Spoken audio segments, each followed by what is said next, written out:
और निकालेंगे आज इसके क्वेश्चन में से। विक्की भाई आज ज़्यादा नहीं है, विक्की पे शांत रहते हैं। चलो ठीक है ना। एस्तेर निकालेंगे परमेश्वर के वचन में से आज, एस्तेर की किताब निकालेंगे।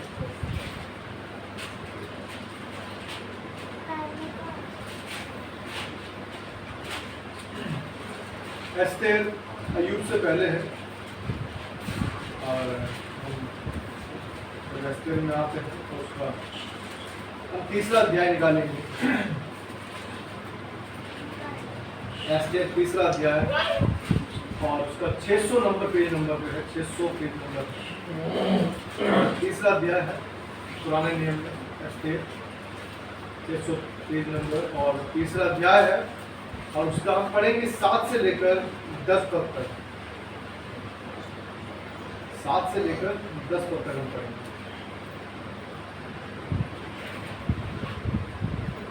राजा श्रेष्ठ के 12वें वर्ष के निसान नामक पहले महीने में हामान ने अदार नामक 12वें महीने तक के एक दिन और एक महीने के लिए पूर्ण अर्थात चिट्ठी अपने सामने डलवाई। 601 ने राजा अहश्वेरोश से कहा, तेरे राज्य के सब प्रांतों में रहने वाले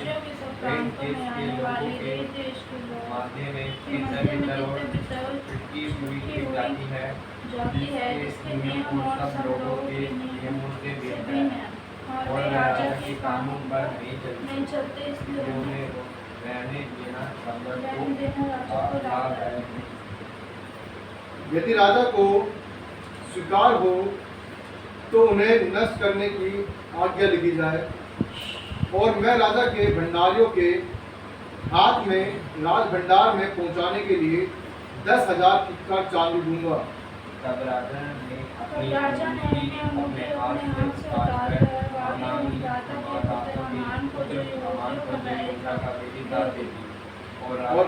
और राजा ने हामान से कहा, वो चांदी तुझे दी गई है और वे लोग भी, ताकि तू उनसे जैसा तेरा जी चाहे वैसा ही व्यवहार करे। आइए प्रार्थना करें। हमारे पिता परमेश्वर सर्वशक्तिमान प्रभु राजों के राजा प्रभु, धन्यवाद देते हैं आपके प्रेम दया अनुग्रह के लिए परमेश्वर की आपने एक बार फिर अपने चरणों में बैठने का आदर दिया। धन्यवाद करते हैं प्रभु जी, आप जीवित अनुग्रहकारी परमेश्वर हैं, तो अपने लोगों से प्रेम करते हैं। आप परमेश्वर धन्यवाद करते हैं आपके पवित्र वचन के लिए जो आपने हमें दिए कि हम पढ़कर बुद्धिमान हो गए। आप परमेश्वर धन्यवाद करते हैं जो वचन आपने दिए हैं हम उनको पढ़कर बुद्धि प्राप्त करें और जो भी हम में कमियां हैं उन्हें निकालें, हम इससे मजबूती पाएं प्रभु जी, हम इससे आश्रित हों प्रभु जी, और जैसा हम प्राप्त करते हैं हम लोगों को देने पाएं कि बहुत से लोग जो टूटे हुए हैं, जो उनके पास आशा नहीं है प्रभु, उन्हें भी हम आशा दे सकें, उनको तेरे पास ला सके प्रभु, उनका उद्धार हो सके प्रभु जी। आप साथ कि बहुत सी आत्माएं बचाई। आप प्रभु जी आपने सारी प्रार्थना को सुना, धन्यवाद करते हैं। अपने दास को बुद्धि ज्ञान दे, समझ दे प्रभु जी, हर एक बात तेरी ओर से ठहरे, बोल मेरे हो शब्द आपके, हर एक बात में प्रभु जी सिर्फ तेरी बात हो प्रभु जी, सहायता आज सब बातों के लिए सहायता, बोल मेरे हो शब्द आपके। इतनी प्रार्थना प्रभु मसीह के नाम से मांगते हैं, सुने और ग्रहण करें, आमीन। यहाँ हमने परमेश्वर के वचन से पढ़ा, जो हामान है वो क्या कह रहा है, 8 पद हम पढ़ते हैं। तब हामान ने राजा श्रेष्ठ से कहा, तेरे राज्य के सब प्रांतों में रहने वाले देश देश के लोगों के मध्य में तितर बितर छिड़ी हुई एक जाति है, जिसके नियम और सब लोगों के नियमों से भिन्न है और वे राजा के कानून पर नहीं चलते, इसलिए उन्हें रहने देना राजा को लाभदायक नहीं। हामान जो है, जो उस राजा के बहुत क्लोज है और राजा उसकी बातों को मानता है, और इस वक्त क्या हो रहा है, वो क्या कह रहा है, एक जाति है जो तेरे बीच में रहती है, तेरे राज्य के बीच में रहती है, जो कैसी जाति है, तेरे नियमों को नहीं मानती, वो अलग ही नियमों में चलते हैं। हालेलुया। वो अलग ही नियम मानते हैं। कौन है? यहूदी जाति। कौन है? यहूदी जाति। वो कह रहे हैं राजा हामान जो है चाहता है उस जाति को खत्म कर दे, वहां से उस जाति को खत्म कर दे। ये किसके कारण हुआ ऐसा? वो जो हामान को परेशानी हो रही है, वो चाहता है कि खत्म करे सारी जाति को। वो उसे क्यों परेशानी हो रही है इस बात की? क्यों मतलब ऐसा उसको हो गया कि वो राजा के पास पहुंच गया और कह रहा है कि बस ये क्या है कि जाति को खत्म करवाना है। हम वचन पढ़ेंगे जब आपको क्लियर हो गए। तीसरा अध्याय है और उसका हम पढ़ते हैं दूसरा पद। राजा के सब कर्मचारियों जो राजभवन के फाटक में रहा करते थे वह हामान के सामने झुककर दंडवत किया करते थे, क्योंकि राजा ने उसके विषय ऐसी ही आज्ञा दी थी। परंतु मोर्देकै ने तो झुकता था और ना उसको दंडवत करता था। हालेलुया। उसे पता था मुझे किसके आगे झुकना है? परमेश्वर के आगे। हालेलुया।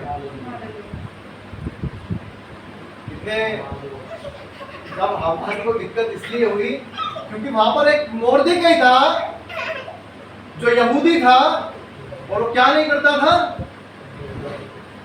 दंडवत नहीं करता था, ना ही झुकता था उसके आगे, ना ही झुकता था और ना ही दंडवत करता था। और इसको इस चीज से परेशानी थी हामान को कि भाई सारे बंदे झुक रहे हैं मेरे आगे और ये नहीं झुक रहे।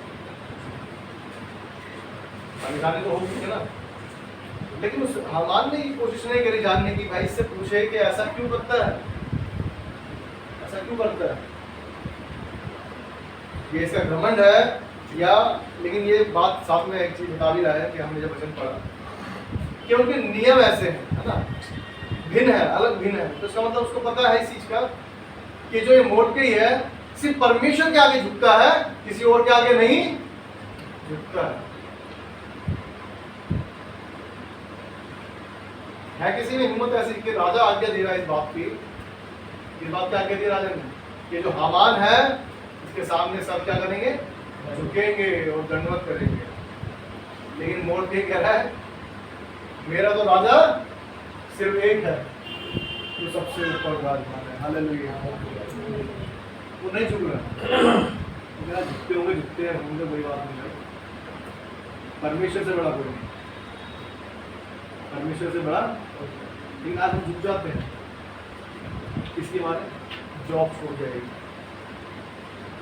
इसके मारे या दोस्त बुरा मान जाएंगे, हम झुक जाते हैं रिश्तेदार बुरा मान जाएंगे, हम झुक जाते हैं या गली वाले क्या कहेंगे। होता है ना, गली वाले आए, अरे भंडारा है भाई आ जाना, चलो चलो कोई बात नहीं ठीक है आ जाएंगे। हम खुद नहीं गए, बच्चे चले गए खाने। हम बचपन में तो छोटे थे हम भी, तो हम भी जाते थे मंदिर में भी खा लेते थे, सब जगह खा लेते थे, ऐसी बात नहीं कहीं पे भी। लेकिन जब परमेश्वर को हमने जान लिया 2005 के बाद से मैंने ना तो मैंने किसी का खाया, क्योंकि बाइबल मना करती है। और कोई पूछता है मैं डायरेक्ट क्लियर बोलता हूँ बाइबल मना करती है बात, क्योंकि लोग बोलते हैं यार कोई धर्म ऐसा बताता ही नहीं है कि प्रसाद नहीं खाना यार। मेरी बाइबल बता रही है, मेरा परमेश्वर बता रहा है।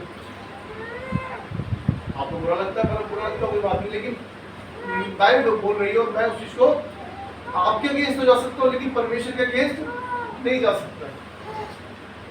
लोग झुक जाते हैं। लेकिन मैंने पहले बताया था लास्ट टाइम मेरे ऑफिस में बात हुई इस बात के लिए, लड़का बोलता है मम्मी ये नहीं खा रहे, मम्मी ये नहीं खा रहे, साथ दे रहे थे, मैंने बोला नहीं खाता, बाइबल लिखा है। उसके बाद मम्मी के सामने भी बात हुई, मम्मी कुछ कह दे रही थी, अरे नहीं मम्मी मेरे तो फ्रेंड से मेरे वो खा लेते, मतलब पता नहीं मैं खा लेते होंगे, लेकिन बाइबल में लिखा हुआ मैं नहीं खा सकता। क्या निकाल दिया उन्होंने जॉब से? और अगर निकाल भी देते तो मेरा परमेश्वर खिलाने के लिए बैठा रहेगा। आप जितना डरेंगे शैतान उतना डराएगा और वो उतना ही आप पर बढ़ता जाएगा। याद रखिएगा किसी चीज का अंत ऐसे नहीं होता, हम अपना अपने आप करते हैं ऊपर, है ना, क्योंकि हम सामने वाले का डर मान के रख जाते हैं। एक बार मुझे बड़ा बेकार फील हुआ। मैं एक बार किसी की लड़की की शादी थी और उन्होंने पार्टी दी ऐसी, और मैं बैठ तो गया, मुझे लगा नॉर्मली ऐसे चिकन विकन खाएंगे, उन्होंने तो वाइन मंगा ली, बियर मंगा ली। अब मैं अंदर बैठ के अंदर से बड़ा मेरा ऐसा बेकार फील हो रहा है। मुझे बाहर निकलते हुए मुझे, और उनके पास पैसे नहीं थे उस टाइम पर, मतलब कार्ड नहीं चल रहा था उनका, वो भी पहले ही निकाल के दिए मैं अपने पास से, मैं कोई बाद में दे देना। और मतलब दिए भी मैंने, उसके बाद बैठा ही मैं, और फिर मैं दारू और ये बियर चल रही है, मैं देख के मैं बैठा तो रहा, मैं अपना चिकन खाया, उसको सबको बताइए ना खाता है ना पीता है, कुछ नहीं करता। और उसके बाद मैं फिर जब निकल रहा था वहाँ से, तो मुझे ऐसा फील हुआ क्या जितने लोग मुझे देखेंगे, क्योंकि मैं तो यहीं पर घूमता हूँ, ऑफिस के बाद लंच में मैं ही आसपास तो घूमता हूँ, और जिन्होंने देखा है मुझे वो क्या सोचेंगे, ये भी पीता होगा ना, पीता होगा, परमेश्वर का नाम तो बदनाम हो रहा है ना। क्यों? अगर मैं परमेश्वर को ना मानता तो एक अलग बात होती, चलो ठीक है सब एक जैसे हैं, मैं भी घूम रहा हूँ। लेकिन जब परमेश्वर का नाम आ जाता है किसी चीज़ के साथ में, तो फिर हमारी रिस्पॉन्सिबिलिटी बन जाती है कि हमारी चीज़ को देखें, कि हमारी वजह से परमेश्वर के नाम को अनादर ना। मोर्दे यहाँ पर आप सोच सकते हैं, राजा इस बात की आज्ञा दे रहा है, कोई गली मोहल्ले का बंदा नहीं दे रहा, कोई गुंडा नहीं दे रहा, कौन दे रहा है? राजा दे रहा है। राजा चाहे कि एक बार में आज्ञा देना, जैसे उसने आज्ञा दे भी दी, तो ठीक है, हमारे ने कहा है वो एक छोटी जाति है, पूरी जाति को ही मिटाने के लिए कह दिया, चाहे वो छोटे बच्चे हो या कोई भी क्यों ना हो, उसमें सबको क्या करने के लिए बोल दिया? मारने के लिए।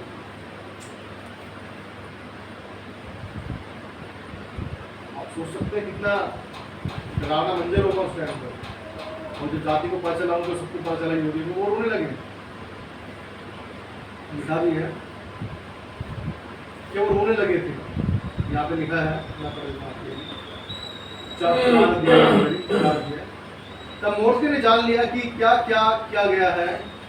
तब मोर्दे वस्त्र फाड़ कर, टाट पहन, राख डालकर नगर के मध्य जाकर ऊंचे और दुख भरे शब्द से चिल्लाने लगा, और वह राजभवन के फाटक के सामने पहुंचा, परंतु टाट पहने हुए राजभवन के फाटक के भीतर तो किसी के जाने की आज्ञा न थी। एक प्रांत में जहाँ जहाँ राजा की आज्ञा और नियम पहुंचा, वहाँ वहाँ यहूदी बड़ा विलाप करने और उपवास करने और रोने पीटने लगे, वरन बहुतेरे टाट पहने और राख डाले हुए पड़े रहे।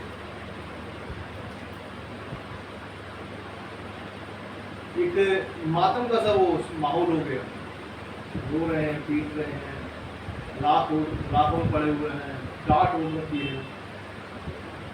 कितनी कैसे दशा हो गई, मुझे पता चले कि हाँ जी ऐसा होने वाला है, सबको नाश किया जाने वाला है। लेकिन हामान यहाँ पर जो परमेश्वर का डर है मानने वाला, जिसे पता था कि मुझे किसी के आगे नहीं झुकना, और वो नहीं झुका। और यहाँ पे हामान को ये चीज अच्छी नहीं लगी। क्यों नहीं लगी? क्योंकि वो चाहता था कि मेरे आगे सब झुके, मेरे आगे दंडवत करें, मेरे आगे झुक कर रहे। बहुत से लोग ऐसे हैं, आज सच में देखेंगे तो लोग चाहते हैं कि हमारे आगे लोग क्या रहे, झुक कर रहे, कोई आगे खड़े ना हो, हमारे आगे में आगे खड़े ना हो, झुक के रहे। यहाँ पर मोर्दे जो है, मोर्दे ने एक अच्छा काम किया था कि एक बार राजा को क्या है, यहाँ पे पढ़ते हैं हम दूसरे अध्याय में 22 और 23, दूसरे 2 का 22 और 23।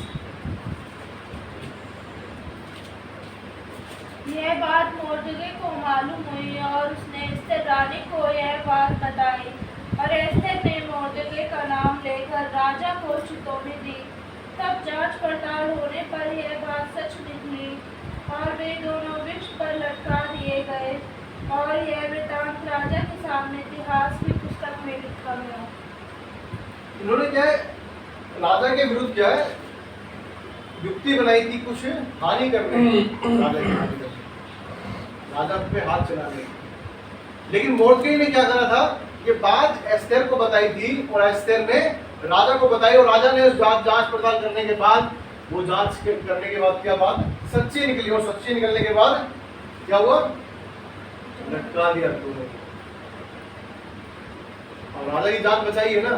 हम बहुत बार सोचते हैं, हम बहुत जिंदगी में सोचते हैं यार भलाई करके क्या करना है? एक बहुत बार एक बात थी कि नेकी कर किसमें डाल, दरिया में डाल। कुछ ने कहा कि जब नेकी करके दरिया में डालना है तो फिर हम कुछ अपना गलत करके क्यों ना ले लें? तो नेकी करके दरिया में डालना है तो उसका कुछ फायदा नहीं होना, क्या फायदा? लेकिन यहाँ मोर्दके ने जो एक अच्छा काम किया था और राजा को ये अच्छी बात लगी कि हाँ उसने मेरी जान बचाई, मेरे ऊपर जो हाथ डालने वाले थे उनसे जो मेरी हानि पहुंचाने वाले थे उनका क्या है, मेरे पास उसका समाचार दिया कि जाकर क्या हो इस बात से कि राजा सेफ रहे, है ना। अब राजा सेफ हो गया, राजा को अच्छी लगी बात ये, है ना। जब हम भलाई करते हैं परमेश्वर हमारी हर एक भलाई को अपने पास रखता है। याद रखिएगा परमेश्वर आपसे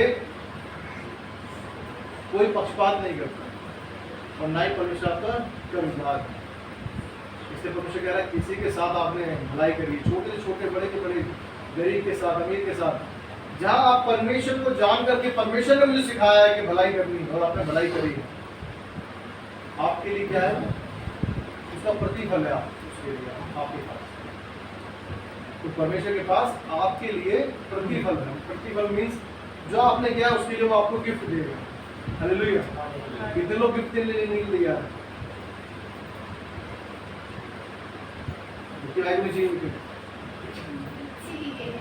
विक्की भाई और शेरोन दो बंदे तो ऐसे हैं जिनको गिफ्ट नहीं चाहिए, लेकिन बाकी सबको चाहिए। गिफ्ट किसको बुरा लगता है? मुझे लगता है किसी को बुरा नहीं लगता, सबको अच्छा लगता है। इसको बुरा लगता है तो कुछ देना ही नहीं है। कहीं से कुछ मिल भी जाए तो छीन के रख लेना। गिफ्ट सबको अच्छा लगता है, याद रखिए। और परमेश्वर कहता है कि जो तुमने किसी के साथ किया वो मैं तुम्हारे लिए प्रतिफल रखता हूँ। यहाँ कितनी अच्छी बात है राजा का, जो उसने मोर्दकै ने जो जान का और माल का हानि होने से बचाया, उसके लिए एक मैं आपको वचन पढ़ेंगे। आज एस्तर की किताब को देखेंगे। हम बहुत बार एस्तर के बारे में पढ़ते हैं ना। आज परमेश्वर ने मुझसे बात की खड़े खड़े, मैं सब बताऊँ तो मैं एस्तर के लिए बात करना चाह रहा था, लेकिन परमेश्वर ने कहा कि मोर्दकै के लिए बात करें। मोर्दकै जो एस्तर को जिसने पाला, है ना, वो चचेरी बहन थी, लेकिन उसने बेटी की तरह उसे पाला क्योंकि उसके माँ बाप क्या बचपन में ही चले गए। मोर्दकै जो है जिसके कारण ये विपत्ति आ गई है ना, सब यहूदी क्या हो गए, डर गए कि अरे भाई अब तो गए काम सबके सब, है ना, सब गए। मैं जब तक वापस बैठा था एक व्यक्ति के कारण, ऐसा होता है ना किसी में, नहीं वो खराब चीज़ के ऊपर होता है, घर में बच्चा गलत निकल जाए तो सब परिवार वाले फंस जाते हैं। लेकिन यहाँ पर यह बुराई के लिए नहीं करा उसने मोर्दकै, या अच्छाई के लिए, जो परमेश्वर के लिए, परमेश्वर के आगे झुक सकता है लेकिन किसी और के आगे नहीं झुक सकता। यहाँ पे आगे हम पढ़ते हैं तो हम पढ़ेंगे 6 अध्याय निकालेंगे। एस्तर 6 अध्याय, एस्तर 6 अध्याय, और उसका हम पढ़ते हैं 6 से लेकर 3 पद तक पढ़े। जब हामान बाहर आया तब राजा ने उससे पूछा, 6 का 1। राजा को नींद नहीं आई, इसलिए उसकी आज्ञा से इतिहास की पुस्तक लाई गई और पढ़कर राजा को सुनाई गई। उसमें यह लिखा हुआ मिला कि राजा के हकीम जो द्वारपाल भी थे, उनमें से बिगताना और पेरेश नामक 2 जनों ने उस पर हाथ उठाने की युक्ति की थी। उसे मोर्दकै ने प्रकट किया था। तब राजा ने पूछा, इसके बदले मोर्दकै की क्या प्रतिष्ठा और बढ़ाई की गई? राजा के जो सेवक उसकी सेवा टहल कर रहे थे उन्होंने उसको उत्तर दिया, उसके लिए कुछ भी नहीं किया गया। राजा की जो काम किया था ना राजा के लिए, उसने उसके लिए उसे भी कुछ इनाम नहीं मिला था। राजा को नींद नहीं आ रही थी। देखिए कितनी अच्छी बात है, देख रहे हैं, उसे नींद नहीं आ रही। इसको राजा को परमेश्वर ने उसकी नींद भी ऐसी कर दी कि उसे याद दिलाने के लिए कि मोर्दकै कोई जिसने मेरे को 2 बंदों से क्या है बचाया था, क्या उसके साथ कोई भलाई की गई है अभी तक? वो तेरा भी तो नहीं की है। आप ये सोचिए, जब गिफ्ट शायद उसे उसी टाइम मिल चुका होता तो राजा को ये बात पता भी नहीं चलती है ना, कैसे फैसला पता है अभी आगे पता चलेगा, इसके बताती है। लेकिन यहाँ पर जब हम देखते हैं आगे, मैं आपके लिए पढ़ता हूँ 4 से। राजा ने पूछा, आंगन में कौन है? उसी समय हामान राजा के भवन से बाहरी आंगन में इस मनसा से आया था कि जो खम्भा उसने मोर्दकै के लिए तैयार कराया था उस पर उसको लटका देने की चर्चा राजा से करें। तब राजा के सेवकों ने उससे कहा, आंगन में हामान खड़ा है। राजा ने कहा, उसे भीतर बुलवा लाओ। तब हामान भीतर आया। तब राजा ने उससे पूछा, जिस मनुष्य की प्रतिष्ठा राजा करना चाहता हो तो उसके लिए क्या करना उचित होगा? हामान ने ये सोचकर कि मुझसे अधिक राजा किसकी प्रतिष्ठा करना चाहता होगा, राजा को उत्तर दिया, जिस मनुष्य की प्रतिष्ठा राजा करना चाहे उसके लिए राजकीय वस्त्र लाया जाए जो राजा पहनता है, और एक घोड़ा भी जिस पर राजा सवार होता है, और उसके सिर पर जो राजकीय मुकुट धरा जाता है वो भी लाया जाए। फिर वो वस्त्र और वह घोड़ा राजा के किसी बड़े हाकिम को सौंपा जाए, और जिसकी प्रतिष्ठा राजा करना चाहता हो उसको वो वस्त्र पहनाया जाए, और उस घोड़े पर सवार करके नगर के चौक में उसे फिराया जाए, और उसके आगे आगे प्रचार किया जाए। जिसकी प्रतिष्ठा राजा करना चाहता है उसके साथ ऐसा ही किया जाए। हालेलुया। हामान तो सोच रहा है कि मैंने क्या लगाया, खंबा लगाया 50 फुट लंबा, और उस पर फंदा बनाया किसके लिए? मोर्दकै के लिए। लेकिन यहाँ पर राजा को नींद नहीं आई, और राजा को नींद नहीं आई तो उसे याद आया कि मेरी 2 बंदों से जान बचाई गई, मेरे जारो माल की क्या है, हानि से बचाया गया। क्या उसके साथ कोई भलाई की गई? हम बहुत बार सोचते हैं भलाई करी, पता नहीं राजा परमेश्वर क्या करेगा क्या नहीं करेगा। याद रखिए, एक समय है ना, राजा चाहता तो उसी समय पर क्या करता, उसको उसकी माला वाला निकालता, उसके गले में डाल देता, या कुछ सोने वो जेवरात लेके उसे दे देता कि जाओ वाले एंजॉय करो, है ना। लेकिन यहाँ पर जो हामान उसका बुरा चाह रहा है किसका? मोर्दकै का। नहीं, राजा ने हामान से पूछा कि हाँ जी क्या करना चाहिए? अगर राजा किसी की प्रतिष्ठा करना चाहे तो क्या करना चाहिए? हामान ने सोचा, ओहो मेरे अलावा किसकी प्रतिष्ठा करना चाहे? आज बहुत से ऐसे रिश्तेदार भी होते हैं हमारे, बहुत से दोस्त परिवार भी होते हैं ऐसे जो हमारे क्या चाहते हैं, बुरा चाहते हैं ना। ऐसा मैं गलत कह रहा हूँ क्या? रिश्तेदार है ना आप लोगों के, सब भला चाहते हैं, सब आपका ज्यादातर रिश्तेदार बुरा ही चाहते हैं, चाहे मुझसे जरूर कहे, अरे बेटा बहुत बढ़ जा, अरे बेटा ये दे दे, अरे बेटा ऐसा हो जा। अगर आप बेटा गलती से कार लेके चला था कि मैंने लो कार लेके आया हूँ मैं, तो जो रिश्तेदार है उसके बोलेगी जरूर, हाँ कार अच्छी बात है बेटा, लेकिन अंदर से बड़ा दर्द हो रहा हूँ, है ना। ये आज के रिश्तेदार, आज के मोस्टली मैं जितनी मेरी उम्र है उसके हिसाब से जितना देखा, आप रिश्तेदार जो होते हैं ज़्यादातर भला नहीं चाहते। मैंने जो मेरा खुद का वो मानना हूँ, वैसे ही बताऊँ, हमारे खानदान में बहुत सारे लोग हैं, चाचा ताई बुआ, सब ताई तो नहीं है, बुआ चाची सब है, और परिवार है अच्छा खासा। लेकिन सबको देखता हूँ मैं, सबको क्या है, अपना भला चाहिए। अगर आपके लोगों का भला हो रहा है तो उनसे बर्दाश्त नहीं होता है। मैं इसलिए नहीं कह रहा कि मुझे उनका बुरा चाहता हूँ, परमेश्वर का भला करे, आमीन। लेकिन उनको बुद्धि दे परमेश्वर, आमीन, उनको सद्बुद्धि दे, उनको सिखाए कि परमेश्वर का से पहले अपने आप को वो बदले, आमीन। लेकिन मैं देखता हूँ जैसे हामान जो सोच रहा है, बहुत सारे रिश्तेदार आपने सोचते होंगे कि इनका बुरा हो गया, लेकिन याद रखिएगा हमारा परमेश्वर, यदि हम भलाई से चल रहे हैं, हम अच्छाई से चल रहे हैं, घर के काम कर रहे हैं, किसी बुरा नहीं कर रहे हैं, सबकी भलाई करने में आगे हैं, तो परमेश्वर ने आपका वो समय कि कब लाना है उस समय को, परमेश्वर चाहे तो आज आपको राजा बना सकता है, परमेश्वर चाहे तो आपका राजा बना सकता है, लेकिन वो चाहता है कि आपको राजा बनने के लिए उस सफर को पूरा करना है। जैसे मिस्र से निकलते हुए उन इजरायलियों ने कनान देश के लिए रास्ता पार किया, यानी किया। दाऊद ने उस भेड़ चलाने से राजा बनने तक के सफर के बीच में अपनी जान को बचाता फिरा, बचाया नहीं बचाया। यूसुफ को उस प्रधानमंत्री बनने से पहले गड्ढे में गिराया गया, बेचा गया, सब कुछ कराया गया, भाइयों ने बेच दिया, लेकिन फिर भी क्या, उस रास्ते को पूरा करना पड़ा। याद रखिएगा, समय है हर चीज का। उस मोर्दकै ने जो हेल्प की थी राजा की, पोतीफर की पत्नी जो जिसके नाम करता, लेकिन कोई कुछ बिगाड़ पाया क्या? बिगाड़ पाया उसको? बोला जब तक परमेश्वर ना चाहे तो आपको कोई छू नहीं सकता। याद रखिएगा, भाई बताती है जो तुम्हें छूता है वो मेरी आपकी पुतली को छूता है। हालेलुया। कितनी नाजुक चीज है। देखो किसी ने हमारी तुलना की आँख की पुतली से। जो हमें छूता है वो उसकी आँख की पुतली को छूता है। और मूर्ति ने जो काम किया उसके लिए राजा को याद आया, उसको नींद नहीं आ रही। वो कह रहा है कि मेरे साथ किसी ने भला किया था, लेकिन मैंने क्या उसके साथ भला किया? और उसको ही बुलाया जो उसका बुराई चाह रहा था।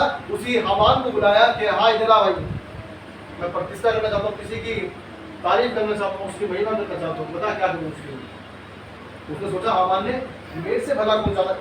जो बुरे लोग हैं ना आजकल, मैं आपको एक चीज बताऊँ, जो बुरे लोग सच में वो परमेश्वर के घर में आते हैं, उनके साथ अच्छा हो रहा होता है, उनके पास सब पैसा आ रहा होता है, सब कुछ आ रहा होता है। उनको क्या लगता है कि परमेश्वर मेरे साथ में है, वो मेरी ही भलाई करेगा, वो मेरे ही साथ चलेगा। लेकिन उनके घर में फिर भी बहुत चीज उथल पुथल हो रही होती है, लेकिन फिर भी उनको क्या है, जो शैतान है, संसार का स्वामी जो है, उसने उनकी आंखों को अंधा कर दिया। उनको सिर्फ ये लगता है कि जो कर रहा है वो मेरा परमेश्वर कर रहा है, लेकिन इन्हें ये नहीं पता तुम्हारे अंदर जो शैतान कर रहा है वो तुम्हारे साथ कर रहा है। याद रखिए, परमेश्वर कभी भी किसी का बुरा नहीं चाहेगा। अगर बुरा चाहता तो क्रूस पर ना चढ़ता, वो क्रूस पर ना चढ़ता। अगर बुरा चाहता तो, अगर बुरा चाहता तो वो ऊपर से कहता जितने भी पापी हैं सबको नाश कर दे, तो सारे पृथ्वी साफ हो जाती। लेकिन तो बुरा नहीं चाह, लेकिन आज लोग चाह रहे हैं जो बहुत बुरा चाहते हैं। हामान भी चाह रहा था कि इसको, इस जाति को खत्म करना है, लेकिन क्या हुआ, हामान से राजा ने ही खुद ने पूछ लिया प्रतिष्ठा कैसे करनी उसकी। और मूर्ति जो आ रहा है, मूर्ति के क्या हुआ, आगे लिखता है 10 पद में आपसे पढ़ना, 10 पद से पढ़ना चाहता हूँ आपके लिए। राजा ने हामान से कहा फुर्ती करके अपने कहने के अनुसार उस वस्त्र और उस घोड़े को लेकर उस यहूदी मूर्ति से जो राजभवन के फाटक में बैठा करता है वैसा ही कर, जैसा तूने कहा है, उससे कुछ भी कमी होने ना पाए। तब हामान ने उस वस्त्र और उस घोड़े को लेकर मूर्ति को पहनाया और उसे घोड़े पर चढ़ाकर नगर के शोक में इस प्रकार प्रार्थना को गवाया जिसकी प्रतिष्ठा राजा करना चाहता है, उसके साथ ऐसा ही किया जाए। हालेलुया। हालेलुया। जो तुम्हारे दुश्मन है तुम्हारे आगे झुकेंगे। हालेलुया। आमीन। ये ना सोचे कि मेरे से आगे ये बढ़ रहे हैं, परमेश्वर मैं तो तेरे साथ चल रहा हूँ फिर भी पीछे रह रहा हूँ, मैं क्या करूँ? मैं तो करना चाहता हूँ अच्छा, लेकिन मेरे पास कमी आ रही है, कभी ये आ जाती है, कभी दिक्कत ये आ जाती है। मोड़के तो सोच रहा होगा राजा के रात में भवन के फाटक में रहता है, लेकिन फिर भी क्या है, उसके पास क्या दिक्कत आ गई है कि सारे यहूदियों का नाश होने वाला है। उसे भी बुरा लगा, सीधी सी बात है, हम भी डर जाते हैं, बोलता है ना कि अब सबका नाश होगा, मेरे के कारण सब नाश होने वाले हैं, सब यहूदी जाति खत्म हो जाएगी, परमेश्वर के लोग खत्म हो जाएंगे। कहीं तो कुछ होगा ऐसा, ऐसी बात तो नहीं है। लेकिन जो बुरा करना चाह रहा है वो अब क्या कर रहा है, उसे घोड़े पर बिठाकर राजा के वस्त्र पहनाकर उस मुकुट को पहनाकर पूरे चौक में घुमा रहा है, पूरे रोडों पर घुमा रहा है कि राजा जिसके साथ जैसा करना चाहे वैसा उसके साथ कर सकता है। कितनी अद्भुत बात है, कितनी अच्छी बात लग रही होगी। जो राजा का जो हामान जो बड़ी करीबी था, हामान सोचा मेरे साथ होगा, लेकिन हामान क्या कर रहा है, घोड़े को साथ लेके चल रहा है। चलो जी, जो सोच रहा था मैं ऊपर बैठा हूँ वो कहाँ पर है, देखिए रस्सी पानी चल रहा घोड़े की, और जो मोड़ के सोच रहा था वो नीचे होगा वो कहाँ पर है, वो ऊपर घोड़े पर। हालेलुया। कितने अच्छी बात है, सोच नहीं सकते हम ना। हम सोचते हैं कैसे परमेश्वर हासिल भला कर सकता है। यदि परमेश्वर के साथ है तो परमेश्वर कुछ भी कर सकता है।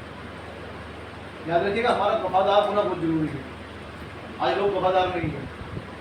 आज किसी की हेल्प कर दो ना, जब आपका काम आएगा तो काम नहीं आएगा। मैं एक वीडियो ऐसे देख रहा था उसमें, लेकिन वो जो लड़की दोस्त होती हैं और लड़के दोस्त होते हैं, वैसे वो चेक कर रहा था। तो लड़की से बोला कि आपकी क्लोज फ्रेंड कौन है, बेस्ट फ्रेंड कौन सी है? बोला ये नाम है। बोला अच्छा चलो फोन करो और उससे 500 में मांगो। कितने रुपए? 500 रुपये। बोली नहीं मुझे पता दे देगी। हेलो बहन, ऐसी बात है, मैं यहाँ पे मेरा 5 नेट नहीं चल रहा और इंटरनेट नहीं चल रहा है, ये दिक्कत हो गई है, क्या बहन तुमने 500 भेज देगी? ओहो बहन तुमने पहले नहीं बोला, मेरा चला गया 500 रुपये। मैं यहाँ दे दिए, उसको दे दिए बहाने लगा के, सॉरी बहन इस बार नहीं दे पाऊँ, चाहिए कोई छोटा सा और। छोटा सा ही होगा, क्या हो सकता है। भाई फोन तो बंदा उसको करता है जिससे उम्मीद होती है। उसके बाद क्या हुआ, एक लड़के का फोन किया, और शायद आप लोगों ने देखा भी होगा। और उसने फोन करा लड़के को कि अरे भाई यार मैं मेरे को 5,000 की जरूरत है, जल्दी भेज दे तू यार। अच्छा अच्छा ठीक है चल मैं अभी भेज रहा हूँ जल्दी ATM पर। क्या करता है 5,000 रुपये। अब ये मत कहना कि लड़कियों के पास पैसे नहीं होते हैं। जॉब कर रहे हो 500 रुपये तो होते ही किसी किसी बात, और जॉब नहीं भी कर रहे तो 500 रुपये होते हैं फिर भी।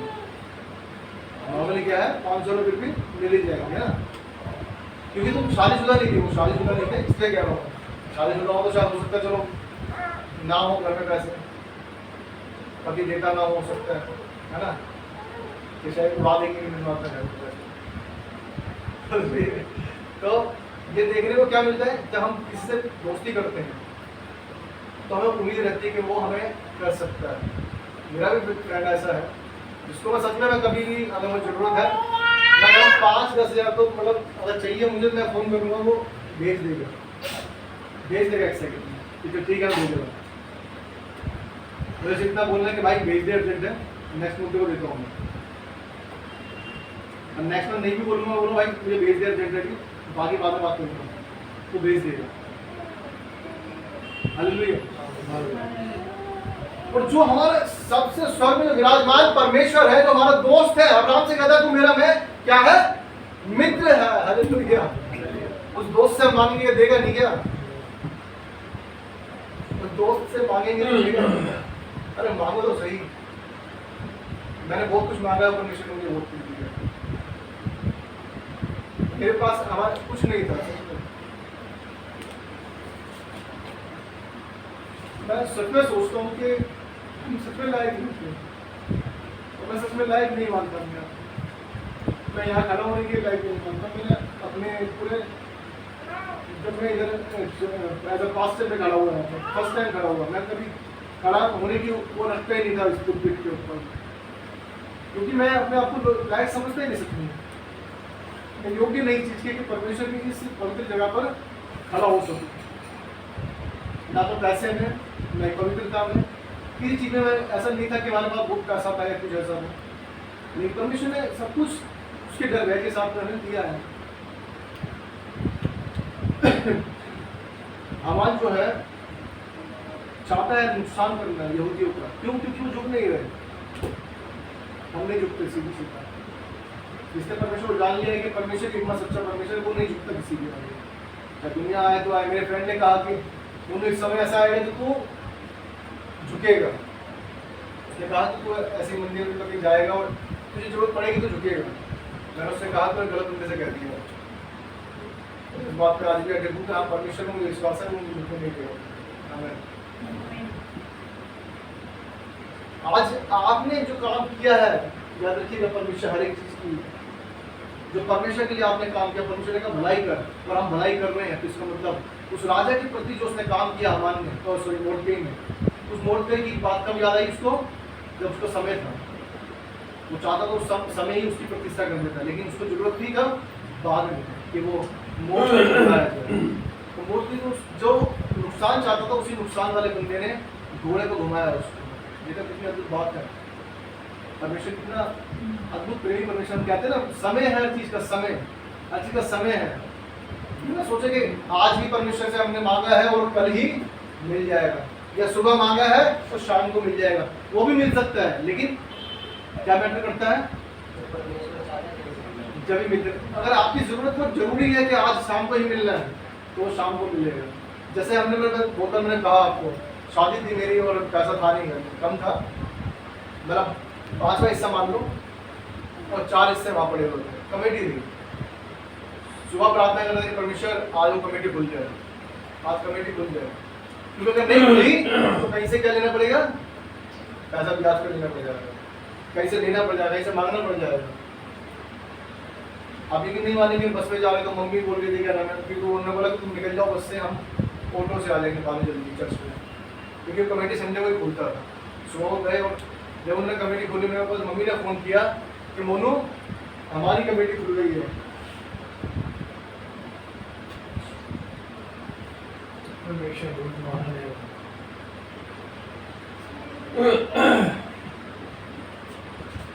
मांगने में दिया ना किसी से, दरबार अपना खोल के परमेश्वर ने रिश्ता अपना बना दिया। तो महान परमेश्वर बिना पत्ता नहीं होता। इसने उस समय पर चंपा ने क्या जरूरत क्यों है उसने किया, और जरूरत न होगी उसे पता है इसका समय कल है तो वो कल देगा, और अगर आज है तो आज देगा। हाथ नहीं खिला देते। तो हाथ में नहीं देता अपने, तो हमारे घंटा नहीं उठने देता है ना। सच में परमेश्वर बहुत महान है। हमारे बच्चे भी समझते हैं ना, तुम्हें डर है नहीं है परमेश्वर, उन्हें लगता है कि हम सब बच्चे माँ बाप जो है प्यार करते हैं, उसका मतलब क्या है उनका गलत फायदा उठाए है ना, तो उससे बच्चे सोचते हैं चीज़ को। लेकिन यदि हमारे माँ बाप जो सांसारिक माता पिता है वो हमें देते इसलिए नहीं देते कि बिगड़े हैं, तो इसलिए देते हैं कि हम सुधरे हैं, हम कुछ कहा बनाए, फिर कहीं जाए तो नाम हो उनका, लोग जब देखें उन्हें तो उन्हें बोले कि हाँ ये तो उसका बेटा है, ये तो उसकी बेटी है। इसको अच्छा लगता है, ये माँ बाप को अच्छा लगता है ना। तो हमारा जो ऊपर स्वर्ग में पिता बैठा है उसे अच्छा नहीं लगता, और जो लोग बोलते होंगे कि ये बच्चा बड़ा अच्छा है, ये बहुत अच्छा बच्चा है। क्या मूर्ति के लिए परमेश्वर कुछ नहीं हुआ होगा? जब वो नहीं झुक रहा किसी के आगे, वो कह रहा है हमारा होगा तो होगा, राजा होगा तो होगा, लेकिन मैं तो सिर्फ परमेश्वर के आगे झुकूंगा। क्या उसे अच्छा नहीं लगा होगा उस पिता को? याद रखिएगा परमेश्वर ने योजना बना रखी है, लेकिन वो तो हमारी ही सोच है कि हम कैसे माने उस चीज को।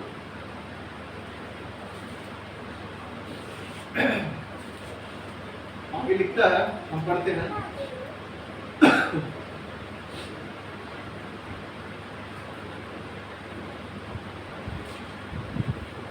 हम पढ़ते आएंगे वापस 7 अध्याय में आएंगे। 7 अध्याय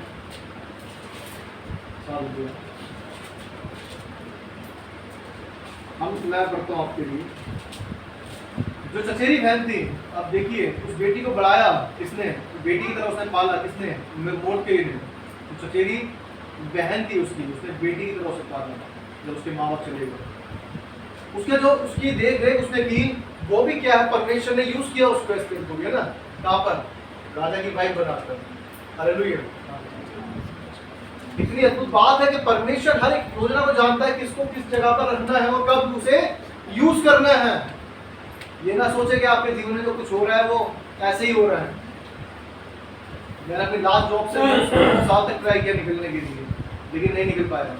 9 साल तक, सोच सकते हैं 9 साल तक मैं जॉब से निकलने की कोशिश कर रहा था, नहीं निकला। लेकिन जब निकलना था मुझे, तो एक समय ऐसा आया कि उनके अंदर ऐसा घमंड था, उन मालिकों के अंदर, कि उन्हें लग रहा था इसको दोबारा जॉब नहीं मिलेगी, क्योंकि एक बार मैं रिजाइन दे चुका था, ऑलरेडी मिल चुकी थी। उनके कहने पर मैं रुक गया, लेकिन जब दोबारा मैंने रिजाइन दिया तो उनको ऐसा फील हुआ कि इसको जल्दी से नहीं मिल सकती। और आप यकीन नहीं मानेंगे, जिस दिन मैंने रिजाइन दिया है, मैं कह रहा हूँ परमेश्वर का डर मानना बहुत जरूरी है। मैं परमेश्वर के अलावा किसी का नहीं सकता, याद रखिएगा। वैसे कि हाँ यही मेरा सब कुछ है, कि ये मालिक है तो देगा, नहीं तो कोई और नहीं देगा। आप यकीन नहीं मानेंगे, मैंने जिस दिन उसने रिजाइन दिया और उसने कहा कि ठीक है भैया आप ढूंढ लो, उसके पापा ने भी कहा ठीक है Monu, I will not stop you to change the job. Okay sir, ठीक है। मैं आया, मतलब उसका मतलब ये था कि दूसरी जॉब ढूंढ सकते हो आप लोग आके। अगर आपको लग रहा है यहाँ पे नहीं हो सकता तो आप दूसरी ढूंढ सकते हो, क्योंकि मैंने सैलरी के लिए बोला कि सैलरी आपने सही नहीं बढ़ाई, क्योंकि उन्होंने बहुत गलत किया। क्योंकि जो उन्होंने इंक्रीमेंट उस टाइम किया था रिजाइन पर, उसी रिजाइन के पैसे को इंक्लूड कर आके वो बैलेंस मुझे पकड़ा दिए। मैंने बोला तुम एक गलत कर रहे हो मेरे साथ में, और अगर आप मुझे लगता है आपको मेरी जरूरत नहीं है, मैंने रिजाइन दे दिया। मैं भाई ठीक है, उन्होंने बोला कि आप चेंज कर सकते हो, तो मैंने बोला ठीक है कोई दिक्कत नहीं। मैंने भी, आप यकीन नहीं मानेंगे, मैं जाके सीट पे बैठा हूँ और 4:30 का टाइम या 4 साढ़े 4 मेरे पास फोन आया और क्या कहा उन्होंने कि जॉब है। Hallelujah hallelujah. सुबह नहीं बहस हुई है, बातचीत हुई है, का फोन आ गया उसी दिन 4 साढ़े 4 बजे। और मैंने बोला अगले दिन में भाई इंटरव्यू अभी नहीं आ सकता, मैं अगले दिन आज शिपमेंट है मेरी बहुत अर्जेंट, मैं परसों आ जाऊँगा। और जो जिसने भेजना था जिसको कंसल्टेंसी वाले, उसने कहा नहीं कि आप आज ही चले जाओ, कोई नहीं शाम को चले जाओ। उसे भी इतनी जल्दी, और मुझे तो जल्दी थी, क्योंकि उन्होंने जो घमंड से कहा था, मुझे पता कि मेरा परमेश्वर मेरा मुंह को कभी काला नहीं होने देगा। हालेलुया। आप यकीन नहीं मानेंगे, मैं गया और उसने फाइनल कर दिया रात सुबह मॉर्निंग में, शाम को होने जाती टाइमिंग उनकी लास्ट। और 6 बजे मैंने इंटरव्यू दिया और फिर आधे 15-20 मिनट में, आधे घंटे में इंटरव्यू देकर कह दिया ठीक है जी चलो कोई बात नहीं। आप कल उनका फ़ोन आ गया कि आप ज्वाइन कर सकते हो कि कल से। मैं कल से नहीं कर सकता, इसकी बात कर सकता हूँ। मैंने ऑफर लेटर दो और मैं रिज़ाइन दे दूँगा। ऑफर लेटर दिया और मैं रिज़ाइन दे के गया, और जब मैंने उसके लड़के को दिया, हमारे के लड़के को, चलो सर रिज़ाइन, तो उसका वो चौक किया, बोला आपको ये आप तो कहते जो ढूंढनी पड़ेगी, मतलब मैं क्या करूँ, आपसे बात हुई, शाम को गया, फोन आया, चला गया इंटरव्यू देने, लग गई। कौन बड़ा है?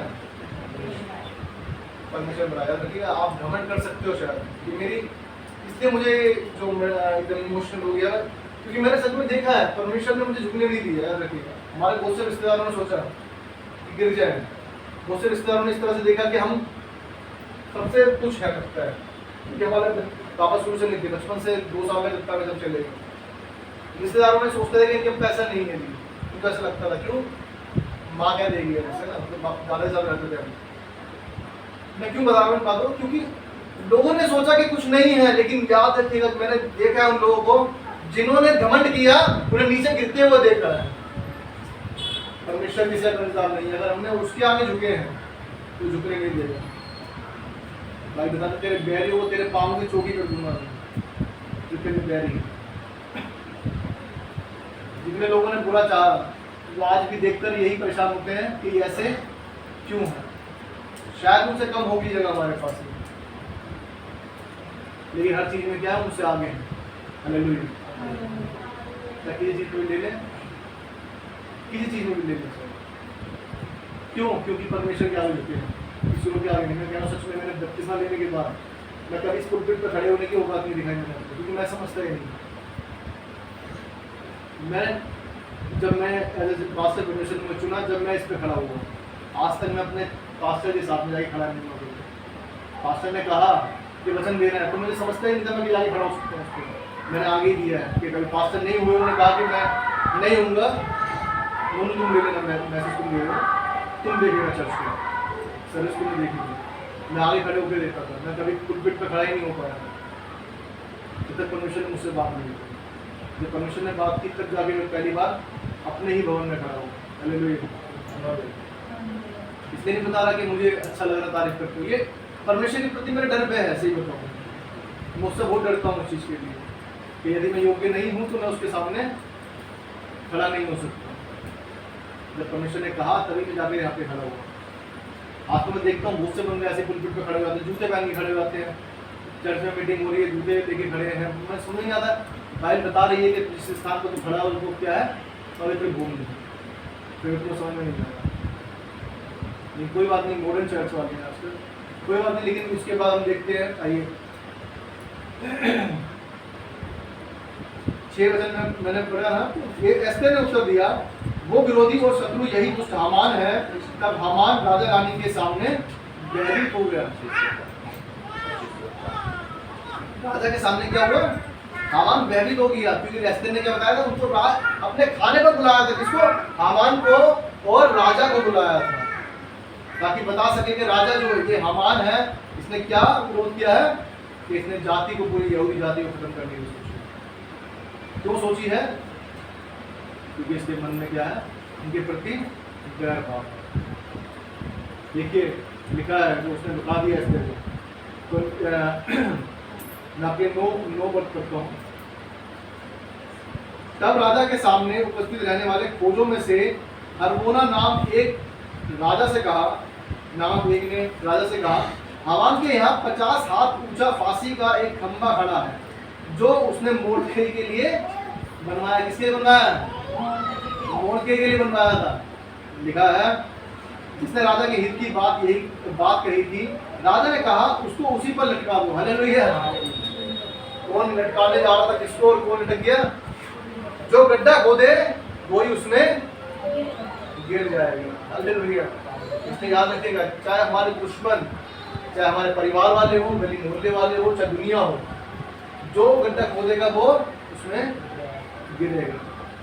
कोई और नहीं गिरेगा। याद रखिएगा, वो ही गिरेगा जो उसने गड्ढा खोदा है। परमेश्वर बड़ा प्रेमी परमेश्वर है। याद रखिएगा, दयालु परमेश्वर है, हमारी हर एक बात को समझता है। ये ना सोचे कि आज हमने बोला परमेश्वर इतने दिनों से हम परेशानी में, क्यों परेशानी में।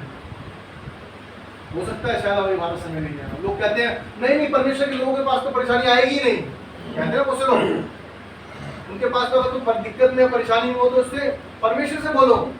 इसका मतलब कहीं ना कहीं तुम में शैतानी काम चल रहे हैं। अरे भाई, यूसुफ क्या शैतानी काम कर रहा था क्या? तो जेल में डाल दिया गया, है ना? क्या दाऊद गलत काम कर रहा था जिसके पीछे वो जान के पीछे भाग रहा था, जान बचाता हुआ भाग रहा था? क्या डैनियल गलत काम कर रहा था जिसके उसको शेरों की मान में डाल दिया गया? क्या शतक में से गलत काम कर रहे थे जिसके आग के भट्टों में डाल दिया गया? याद रखिएगा, परेशानी उनके साथ आती है जो परमेश्वर के साथ चलते हैं, हर एक के साथ नहीं आती। परमेश्वर को पता है कौन संभाल सकता है, कौन सह सकता है, कौन देख सकता है, कौन कितना उसमें खरा निकल सकता है। हर एक के लिए परेशानी खड़ी नहीं आ रही। परमेश्वर जानता है, वो क्यों कह रहा है तुम्हें सहने से बाहर दुख नहीं देगा? इसका मतलब दुख आ रहे हैं ना, दुख आ रहे हैं ना। सहने से बाहर दुख नहीं दूंगा इसका मतलब यह है कि दुख है, लेकिन तुम्हें उसमें खरा निकलना है। हालेलुया।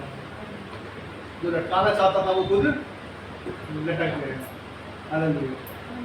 आप वचन पढ़ेंगे, लास्ट वचन में पढ़ के खत्म करेंगे और रात में हो जाएंगे। बहुत लंबा कर दिया में से 8 वही 605 नंबर पेज पर है, 8 अध्याय उसका 15 से मैं आपके लिए पढ़ता हूँ। तब मोर्दकई नीले और श्वेत रंग के राजकीय वस्त्र पहने और सिर पर सोने का बड़ा मुकुट धरे हुए और सूक्ष्म सन और बैंगनी रंग का बागा पहने हुए राजा के सम्मुख से निकला। और सूचन नगर के लोग आनंद के मारे ललकार उठे। यहूदियों को आनंद और हर्ष हुआ और उनकी बड़ी प्रतिष्ठा हुई। और जिस प्रांत और जिस नगर में जहाँ कहीं राजा की आज्ञा और नियम पहुँचे, वहाँ यहूदियों को आनंद और हर्ष हुआ और उन्होंने भोज करके उस दिन को खुशी का दिन माना। और उस देश के लोगों में से बहुत लोग यहूदी बन गए, क्योंकि उनके मन में यहूदियों का डर समा गया। हालेलुया। हालेलुया। परमेश्वर महान कार्य करने वाला परमेश्वर है। जब आपको देखेंगे लोग कि परमेश्वर ने आपको किस तरह से बदल दिया, लोग खुद बदल जाएंगे। परमेश्वर का डर है उनके अंदर समा जाएगा। याद रखिए, हम अच्छा काम नहीं करते ना, जब हम भी गाली बकेंगे, दूसरे की गाली बकेंगे, तो हम क्या सिखाएंगे दूसरे को? वो कहेंगे तू भी गाली बकर, हम भी गाली बकर, तुझको फर्क उनका फर्क क्या है? इसलिए याद रखिएगा, जब हम परमेश्वर के प्रति वफादार रहते हैं, परमेश्वर के साथ चलते हैं, और परमेश्वर जैसे हमने कहा कि अपने गली मोहल्ले में, अपने दोस्तों में, परिवार में, यदि हम किसी के आगे नहीं झुकते, हम सिर्फ परमेश्वर के आगे झुकते हैं, तो परमेश्वर क्या करता है? हमें ऊंचा खड़ा करता है। जैसे यहूदी लोग जो झुके नहीं, मोड़ के झुका नहीं, अब कौन किसके अंदर समा गया? लोगों के अंदर समा गया, और वो भी लोग क्या बन गए हैं? यहूदी बन गए हैं। हालेलुया। परमेश्वर का वचन पढ़े जाने, सुने जाने बहुत आशीष हो। हमें आइए हम परमेश्वर के चरणों में बैठेंगे और परमेश्वर धन्यवाद।